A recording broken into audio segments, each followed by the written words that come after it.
término debo agradecer la invitación realizada por el doctor Guillermo Iturrizaga para tratar el tema relativo a lo que es negociación intercultural.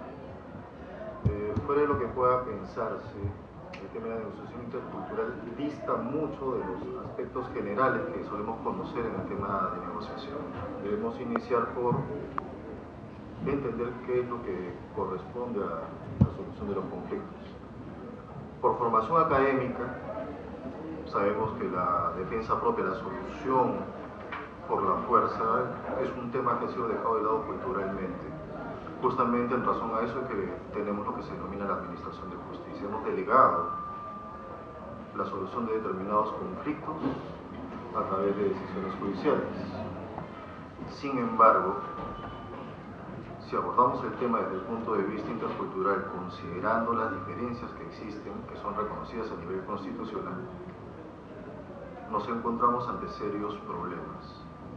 ¿Y esto por qué? Por algo muy sencillo.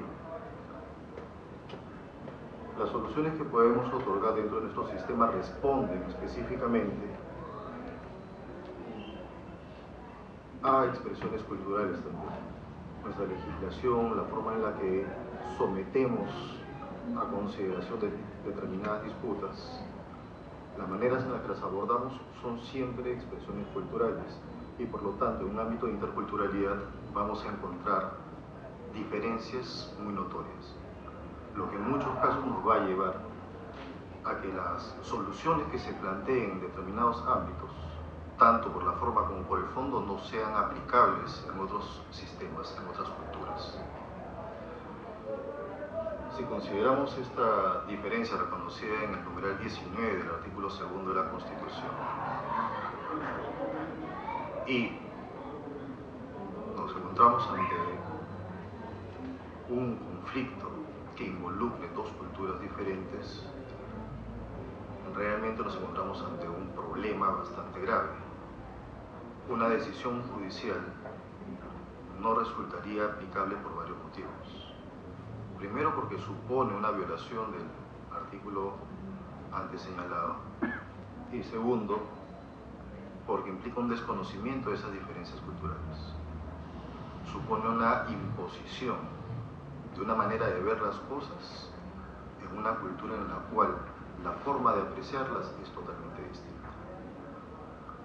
Justamente este tipo de situaciones son las que agravan los conflictos. Uno de los conflictos más saltantes que hemos tenido últimamente ha sido el conflicto que se produjo en la selva. ¿Por qué se produjo? Porque simplemente se expidieron normas que no solamente no fueron consensuadas, sino que agredían una forma de vida, que agredía expresiones culturales, forma de relacionarse, que no fueron consideradas en su momento. Este tipo de situaciones son justamente,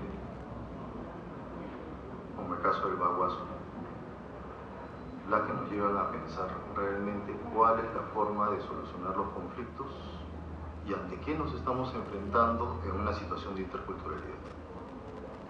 Veámoslo de esta manera. En un conflicto usual dentro de una cultura es fácil identificar los intereses, o relativamente fácil. Acercar posiciones resulta simple hasta cierto punto. Sin embargo, cuando nos encontramos ante un caso de conflictos interculturales, no solamente estamos buscando identificar intereses relevantes, tenemos un problema mayor, cual es acercar dos culturas, buscar puntos de coincidencia entre ambas culturas, porque solamente de esa manera vamos a saber evaluar de manera realista cuáles son los intereses del conflicto. El ejemplo más saltante es el tema de las explotaciones de carácter minero, por ejemplo.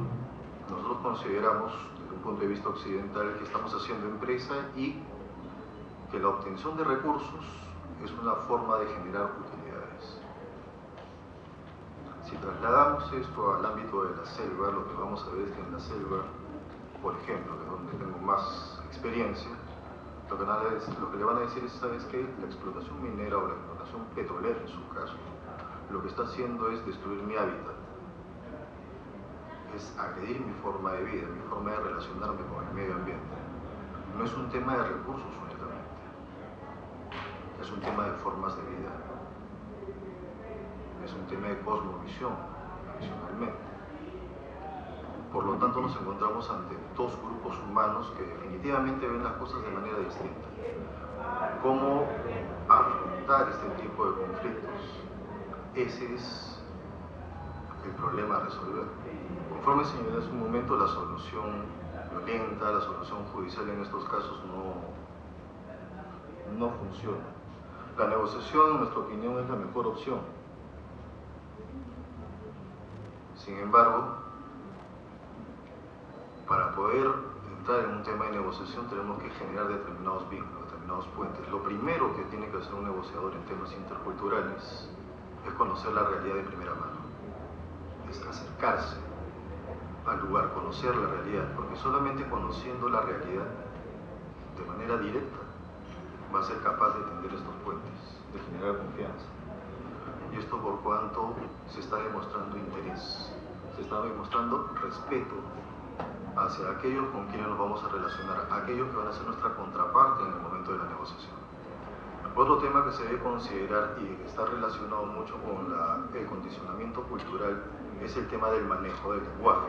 Y ojo, no estamos hablando únicamente del lenguaje común o el metalenguaje que nos corresponde a cada uno como profesionales. No es solamente lo que dices, el tono de la voz, las expresiones faciales, expresiones corporales, lo que se denomina lenguaje no verbal. Es algo que es muy apreciado en las comunidades. No importa qué es lo que hayas dicho, sino cómo lo has dicho. No importa qué dijiste en la mesa, sino qué me has demostrado desde que llegaste. Porque es fácil ponerse una careta en la mesa. Una primera impresión, la primera impresión no se da en la mesa de negociación. O sea, con la conducta observada antes de llegar a ese punto. Una mala impresión desde un principio puede significar el fracaso de la negociación. En otras palabras, en tema de negociación intercultural, estamos antes que nada acercando dos culturas para luego recién poder abordar la solución del conflicto. Si no se tiene en consideración eso, claramente las posibilidades de obtener un acuerdo son poco probables. Ahora, y eso es un tema que tal vez estando en una facultad de Derecho pueda sonar un poco mal, pero para ser negociador en temas interculturales no basta con el conocimiento legal. No basta con haber seguido una carrera de Derecho o un curso de negociación. En un tema intercultural nosotros debemos conocer muchísimas cosas más. Debemos saber temas de sociología, eventualmente antropología, para saber un poco más acerca del grupo humano con el cual nos estamos relacionando, conocimientos en temas económicos, en cómo se relacionan ellos con su mundo. Y esto por un simple motivo. Resulta muy sencillo que si utilizamos un solo canal de negociación, un solo lenguaje, podamos llegar a un punto muerto.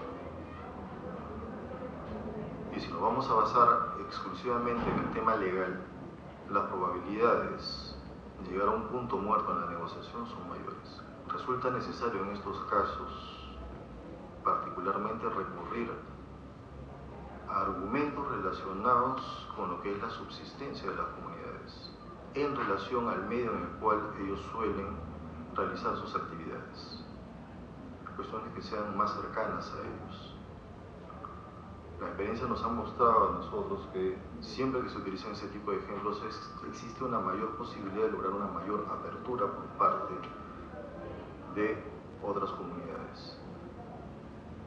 Un poco como ejemplo respecto a este tema, recuerdo el caso de uno de los primeros casos que me tocó abordar en temas de conflictos interculturales fue un conflicto por invasión de tierras en la zona de Yarao, en el Alto Mayo. Eso fue en el año 2013. Se trataba de un conflicto que llevaba 25 años. Y esto es algo que debe considerarse con mucho cuidado. Muchas veces el conflicto que aparece frente a nosotros que se nos plantea de manera directa en temas interculturales no son más que una pieza más en un conflicto mucho mayor. Les explico, por ejemplo, con este caso. El conflicto, como les digo, llevaba 25 años y en esa zona era común que por el tema de la invasión de tierras se produjeran enfrentamientos entre colonos y nativos, en este caso de la etnia Guajún, con resultados de muertes todos los años. El conflicto siempre fue abordado, en este caso en particular, considerando que se trataba de un caso de invasión de tierras. ¿Qué es lo que sucedía? Bueno, los colonos habían ingresado a la zona, habían hecho tala de árboles quemado posteriormente para abrir chacras para el cultivo de café principalmente. Desde el punto de vista legal, tratándose de territorio de comunidades nativas, evidentemente lo primero que salta a la vista es que es un tema de una invasión, hay una usurpación en este caso. Y de esa manera se abordó desde el punto de vista legal, por eso lo que se les señaló hace un momento, no basta con la visión legal. Lo particular en este caso era que los colonos no vivían en la zona en la que realizaban los cultivos, vivían fuera de la zona. En esa zona únicamente cultivaban café y el café no era para autoconsumo, sino para venta. Analizadas las cosas en su integridad, lo que estábamos encontrando era un conflicto en el cual la tierra era un elemento más. El problema a solucionar, en este caso, era el referido a una economía de subsistencia, en el cual la tierra únicamente era un elemento más. Solucionar el conflicto, en ese caso, no pasaba por un proceso de desalojo o un proceso por usurpación, pasaba por algo mayor. Era solucionar un problema de carácter económico, que no se iba a solucionar de la noche a la mañana, sino que requería de un tratamiento adicional. En ese caso, teníamos por un lado personas, colonos, que provenían de la zona de Cajamarca y teníamos nativos a Guajún. ¿Cómo solucionar el conflicto? Para los colonos, esa zona era simplemente un lugar donde podían cultivar para vender. Para los nativos, lo que habían hecho los colonos era destruir el bosque y por lo tanto reducir la provisión de agua, espantar a los animales que cazaban para poder alimentarse y acabar con determinadas especies vegetales que ellos utilizaban de manera natural para consumirlas y subsistir. Si se dan cuenta, las visiones son distintas en ambos casos. Una explotación económica, la otra subsistencia directa de lo que les da la naturaleza. ¿Cómo solucionar el conflicto en ese caso? Bueno, lo primero era acercar los puntos entre ambas culturas. Más aún si estamos hablando de una cultura quechua por un lado, una cultura Guajún por un lado y un negociador que venía de otra cultura, de otro enfoque, como era el caso de quienes hablan. En esos casos lo que debe hacer el negociador es algo bien sencillo, es recurrir a aquello que puede considerarse puntos comunes en cualquier cultura. Lo primero es el tema de la familia en este caso. La subsistencia no solamente es venta para aquel que explota, sino que de eso depende el mantenimiento de la familia.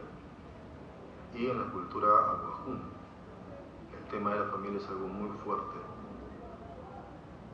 Se busca en esos casos muchas veces que el negociador logre que la otra parte, que las contrapartes cambien de papeles, a fin de que puedan realizar una apreciación integral del conflicto que se está presentando y qué tipo de soluciones podrían aceptar ellos en el lugar del otro.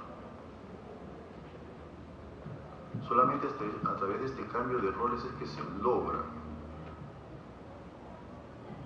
con éxito lograr acercar estas posiciones. Lo que se busca es que la otra parte adopte en cierta forma los intereses de la contraparte y de esa manera vea, bueno, si yo estuviera en el lugar de él, ¿qué es lo que pediría y por cuánto tiempo? El acuerdo que se logró después de 4 sesiones fue simplemente el de considerar una zona de tratamiento especial mientras que los colonos eran trasladados a otra zona en la cual pudieran cultivar el café y tener los ingresos que quisieran, pero considerando varios elementos. No es sales el día de hoy o sales el día de mañana. Y acá viene nuevamente el tema del tipo de preparación que tiene que tener el negociador. Primero tiene que saber cuánto demora tener una planta, por ejemplo, de café en producción comercial. Estábamos hablando de cuando menos 4 años. La meta en ese caso era lograr estabilidad en la zona por un periodo de 4 años y que los nativos podían verificar que efectivamente se estaba generando las otras zonas de cultivo para el posterior traslado de los colonos. Sin eso no había posibilidad de mantener estabilidad dentro de lo que era la solución del conflicto. Un tema importantísimo, ya cerrando el tema, es que el negociador debe saber generar confianza. La confianza es un elemento esencial y parte del respeto que ustedes muestran por la cultura con la cual se están relacionando. Un poco alejándonos de lo que señala la diapositiva, puntos centrales cuando ustedes van a generar confianza.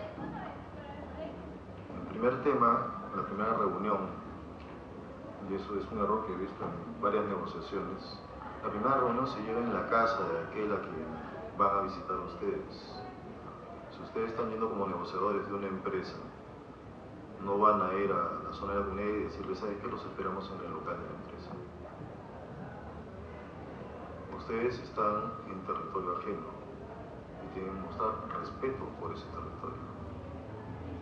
Lo usual es buscar que la negociación se lleve a cabo dentro de la comunidad. Segundo, evitar diferencias por forma de vestirse.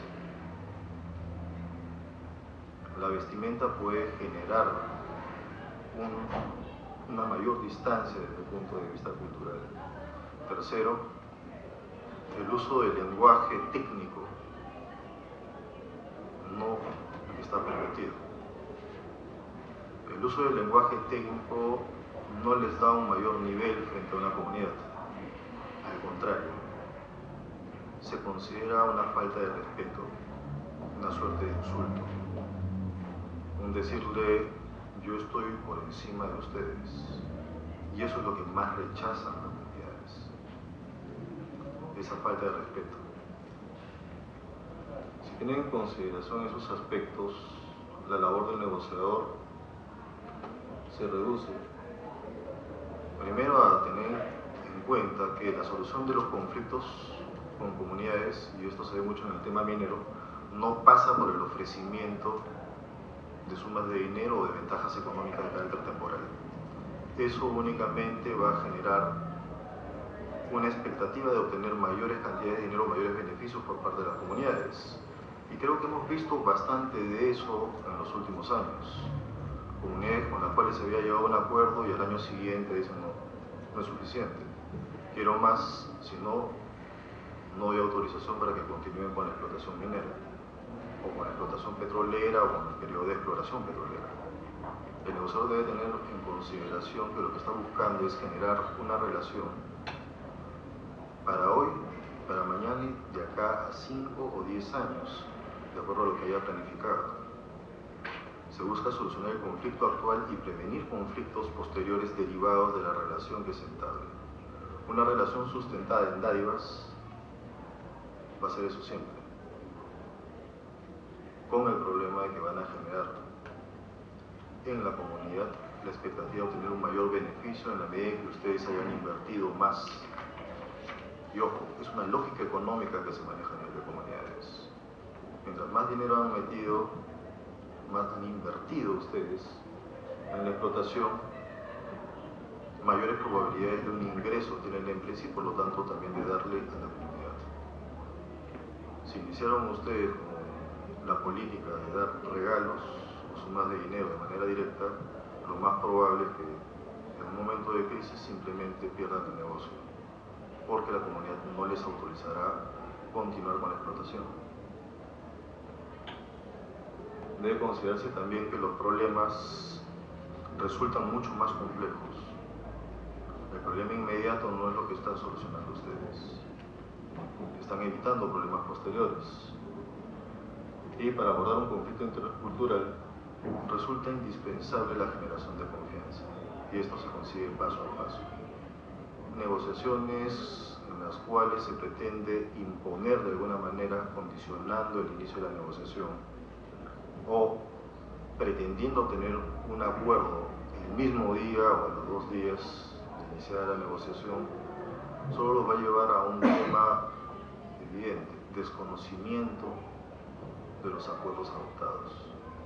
Existe una alta probabilidad de que suceda eso por un simple motivo: las comunidades no han tenido la posibilidad, mejor dicho, sus representantes no han tenido la posibilidad de poner en conocimiento del resto de la comunidad qué tipo de acuerdos se están adoptando. Nombrar representantes de la comunidad no implica que estos tengan carta blanca para llegar a un acuerdo. Es costumbre en las comunidades que cualquier acuerdo tenga que ser previamente consultado con la comunidad antes de que éste realmente se considere como un acuerdo definitivo. Una negociación en conflictos interculturales, en promedio, no en promedio, sino cuando menos, debería llevarles 2 semanas.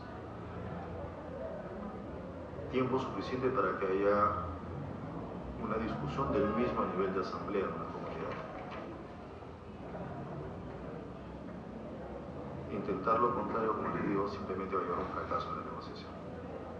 En término, es bueno precisar algunos detalles de la exposición que ha hecho el doctor Marcel Tamayo. Me toca a mí hacer un poco el panel para poder de repente hacer algunas conclusiones y de repente se puedan absorber también algunas consultas.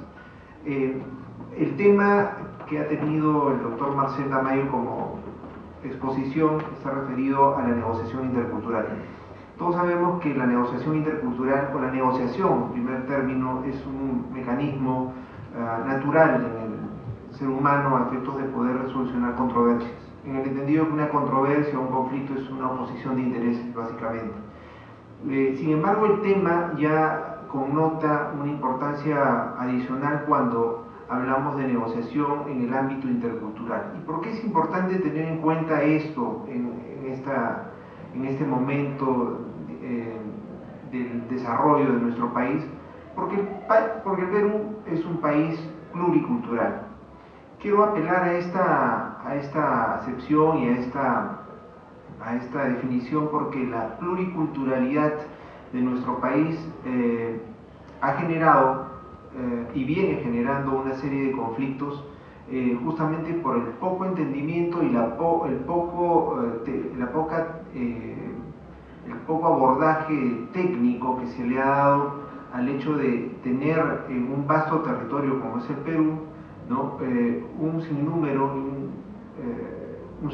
en realidad bastante alto de diferentes culturas, etnias que se vienen haciendo presente cada vez más a través de sus reclamos o a través de los conflictos que se presentan cuando el Estado no es lo suficientemente capaz de poder abordar adecuadamente los conflictos que se presentan con estas comunidades.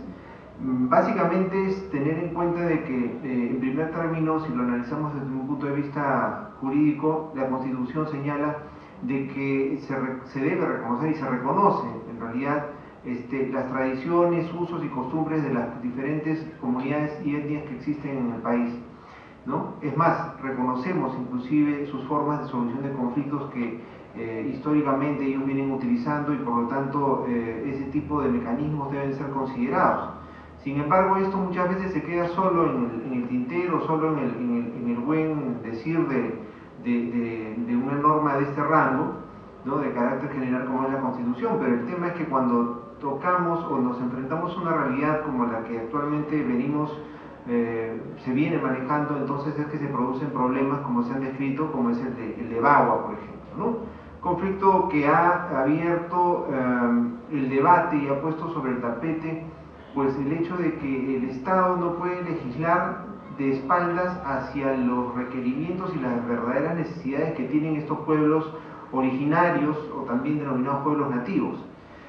Más aún cuando, como bien lo enfatizó el doctor Tamayo, se negocian aspectos relacionados con la subsistencia de estas comunidades.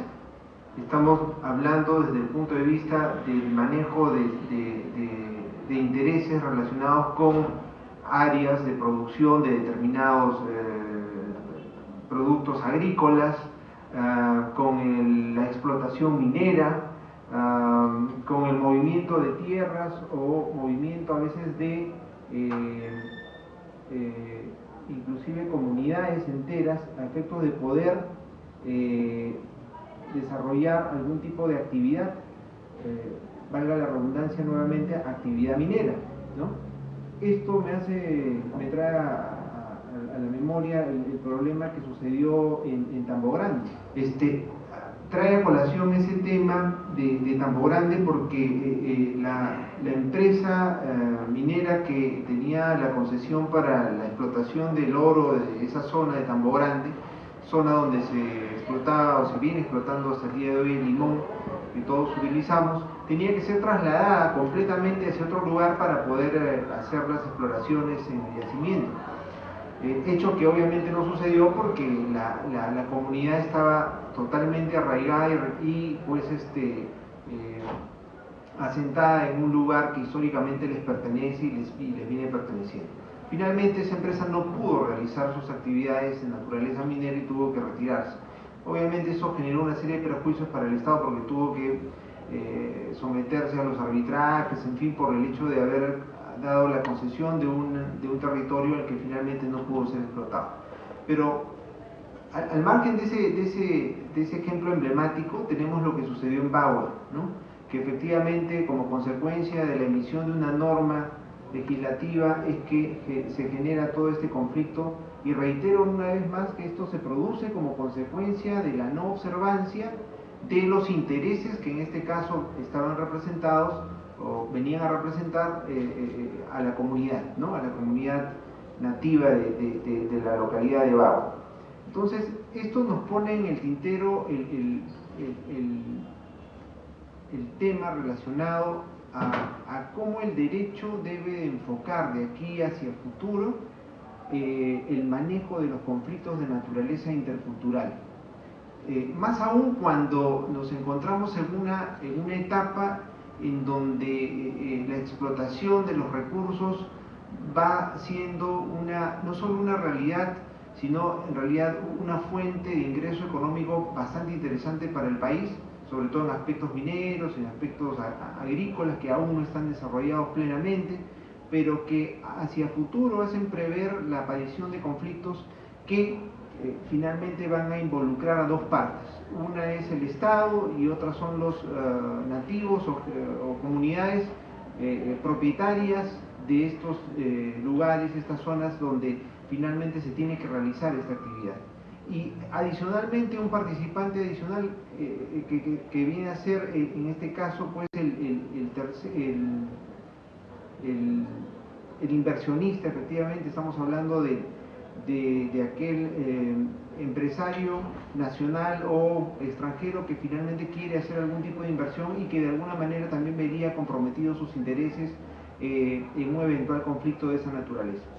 Entonces, ese cuestionamiento y esa pregunta es válida realizarse, ¿no? ¿Cuál es el enfoque que el derecho y que los abogados, sobre todo que vienen formándose a nivel de las universidades, tienen que tomar como responsabilidad de aquí hacia el futuro, ¿no? Nosotros sabemos de que por tradición el enfoque del derecho se ha dado siempre desde un ángulo procesalista, ¿no? Es mejor abogado aquel que puede litigar mejor, aquel que puede representar mejor los intereses de su patrocinado, etc. Pero en este caso ya no estamos hablando solo de procesos judiciales. Muchas veces, y el doctor Tamayo no me va a negar, de que en comunidades altoandinas o comunidades nativas, ¿no? O a determinada altitud, el tema del derecho y la legislación pasa a un segundo plano. Lo que toma mayor importancia son los usos, costumbres y tradiciones que están arraigados en este tipo de comunidades, que finalmente son los que ponen el referente de justicia o de administración de justicia para este tipo de conflictos. ¿no? Y donde la comunidad y la gente que tiene ascendencia sobre la comunidad finalmente es la que decide. Entonces, este es un reto para el derecho porque, reitero, necesitamos formar abogados con un enfoque intercultural, un enfoque que permita hacia el futuro generar bases sólidas para una negociación adecuada, ¿no? Traigo a colación lo mencionado por el doctor Tamayo, la generación de confianza, aspecto fundamental en toda negociación de carácter integrativo, ¿no?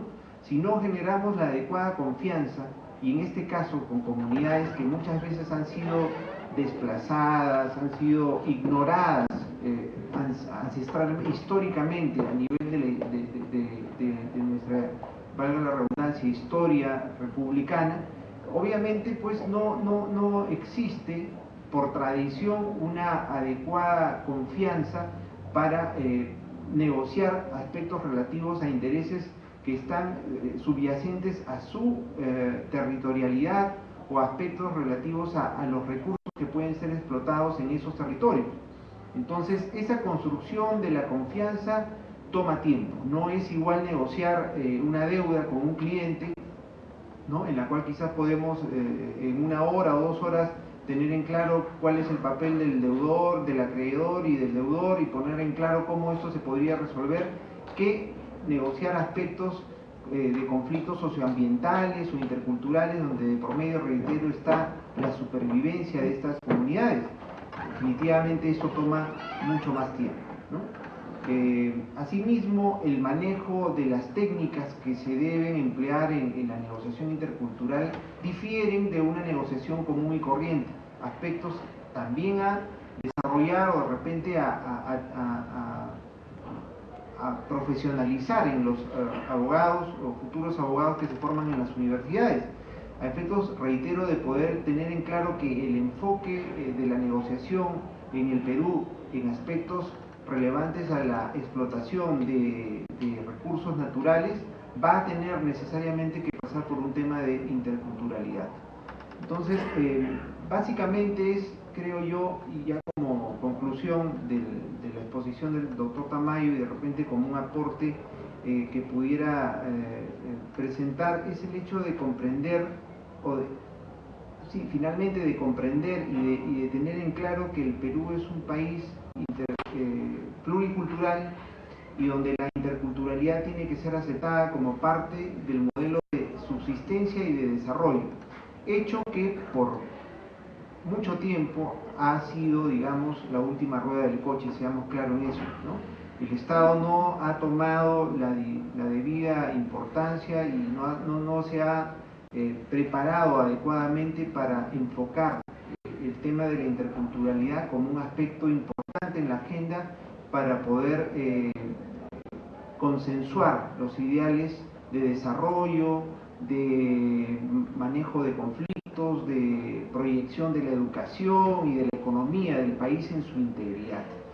Normalmente creemos que el Perú solo se limita a determinadas ciudades de la costa que han tenido la ventaja de poder desarrollarse, quizás probablemente por su cercanía al mar o por la ubicación geográfica, cuando no consideramos que el Perú eminentemente e históricamente es un país andino, ¿no? Y donde desgraciadamente es la zona, o son las zonas donde menor énfasis se ha dado para el desarrollo de la economía del país.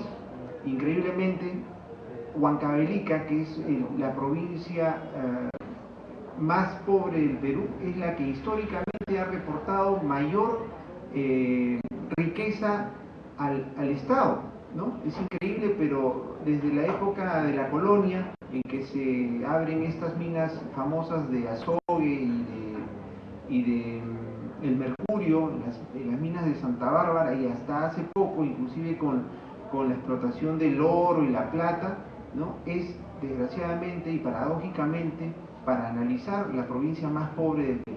Entonces, ese tipo de injusticias sociales e históricas que se vienen o se han producido y se vienen produciendo constantemente son un elemento a tener en consideración para el enfoque real y sostenible del verdadero desarrollo que el Perú como nación necesita, como el tema de la explotación de recursos naturales, teniendo en consideración el marco de la interculturalidad. Quiero agradecer al doctor Tamayo su participación y dejo abierta en esta parte de la exposición la posibilidad de que ustedes, bien sean desde su lugar, puedan plantear algún tipo de pregunta